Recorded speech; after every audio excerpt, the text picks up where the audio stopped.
ছেড়ে চলে গেছে। ক্লাস 5 থেকে উচ্চ মাধ্যমিক পর্যন্ত পড়াশোনা করেছে আমার স্কুলে, সোদপুর চন্দ্রচূড় উচ্চ মাধ্যমিক স্কুল। ওর বাড়ি ছিল নাটাগড়, সোদপুর নাটাগড়। আজকে যেদিন শুনেছি, শোনার পর আমি সারা রাত ঘুমাতে পারিনি। কত স্নেহে ওকে আমরা লালিত পালিত করেছি, কত মিষ্টি ভাষী ছিল, কত স্বল্প ভাষী ছিল, কত সুন্দর, সবসময় পড়াশোনা করতো, এত ভালো মেয়ে ছিল, পৃথিবী ছেড়ে চলে গেল। আজকে আমরা সবাই মিলে যে ওর পাশে দাঁড়িয়েছি, এটাই ওর বড় পাওয়া। ওপর থেকে দেখতে পাচ্ছে যে আকাশের নিচে কত জনতা, কত জনতা ওর জন্য হাউ করছে। তোমাকে আমরা বাঁচাতে পারিনি তিলোত্তমা, তোমাকে আমরা বাঁচাতে পারিনি।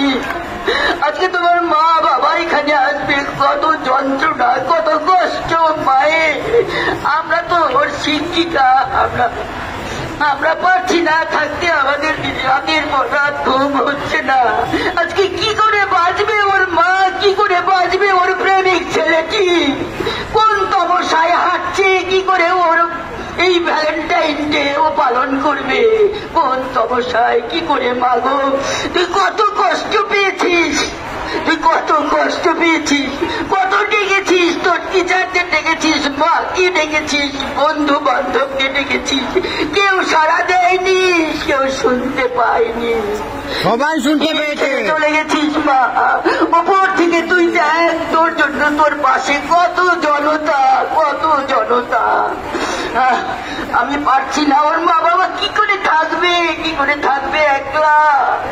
ওর মা বাবার তো কেউ নেই, আমরা কতদিন থাকবো ওর মা বাবার পাশে? আমি পারছি না। এই মেয়েটিকে ক্লাস 5 10 বছর বয়স থেকে আমরা 18 বছর বয়স পর্যন্ত লালিত পালিত আমরা করেছি। আমরা তো ওর সেকেন্ড মা। আমরা সব সময় দেখেছি ও পড়াশোনা নিয়েই থাকতো।